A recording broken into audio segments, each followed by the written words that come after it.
네, 안녕하세요. 이교구를 섬기고 있는 김영순 목사입니다. 네, 고난주간 저녁 기도회로 또 많은 은혜를 받고 계실 거라 생각합니다. 이번 주에는 셀 모임 가이드 영상을 이 고난주간에 맞춰서 한번 제작해 보았습니다. 이 고난주간은 사순절 기간 가운데 마지막에 있는 일주일을 가리켜서 고난주간이라고 얘기를 합니다. 네, 사순절은 예수님께서 부활하시기 전에 40일간의 기간을 가리켜서 이 사순절이라고 이야기합니다. 사순절은 원래 초기의 기독교인들이 세례를 받기 전에 그 세례의 의미를 더 깊이 깨닫기 위해서 진행하는 절기였습니다. 그래서 사순절의 첫날은 이 죄의 수요일이라고 이야기합니다. 그 말은 회개의 죄를 쓴다라는 의미를 가지고 있는 것입니다. 이 40일간의 기간을 통해서 성도는 이 세례를 받기 전에 그 마음을 온전히 하나님 앞에 다시금 돌아보며 또 자신의 죄를 깊이 깨닫는 기간이 되었다라고 얘기를 합니다. 이 40일이라는 기간을 정한 것은요, 무엇보다도 예수님께서 40일 동안 광야에서 시험을 받으셨고요, 또 모세는 40일 동안 또 기도를 하는 시간을 가졌고요, 그리고 또 예수님께서 부활하신 후에 40일 동안 제자들과 함께 동행한 것을 그 바탕으로 두고 있습니다.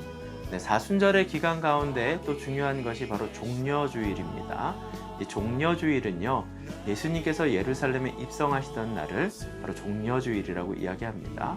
호산나 호산나 다윗의 자손이요 라고 외치면서 이 종려나무 가지를 흔들면서 환영했던 그 날을 의미합니다. 종려나무라는 것은 참 희한한 나무인데요, 이 사막의 건조한 기후에서도 땅속 깊은 곳까지 뿌리 내리고 높이는 20-30m 높게 자라면서 열매를 맺는 나무입니다. 성지 순례를 다녀오셨거나 중동에 여행을 갔다 오신 분들이요, 말린 대추를 사오시는 경우들이 있는데요, 이 크기가 거의 이 손바닥의 절반 크기 정도 되는 아주 큰 이 대추들입니다. 네, 그것이 바로 종려나무 대추야자나무 열매입니다.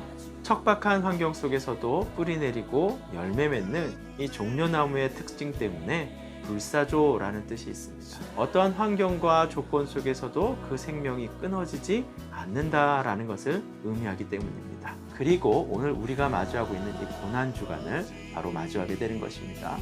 예수님께서 십자가에 달려 돌아가시기 전에 일주일을 가리켜서 이야기하고 있는 것이죠. 이 고난주간 가운데 또 특별히 예수님께서 십자가에 달리신 날을 이 성금요일이라고 이야기합니다.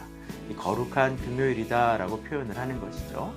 이렇게 예수님께서 금요일 오후에 돌아가시고 난 다음에 그리고 주일 아침에 부활하시는 그 사건들을 담고 있습니다.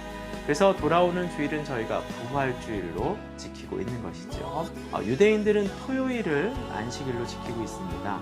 그 이유는 무엇이냐면요, 네, 창세기 1장에 보면은 이 어둠에서 빛이 있었다라고 표현을 하고 있죠.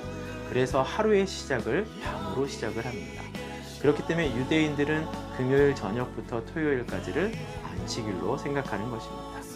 그런데 우리 기독교는요, 예수님께서 부활하신 날이 진정한 참 안식일임을 선포하고 그 날을 바로 기념하여 예배를 드리는 것입니다.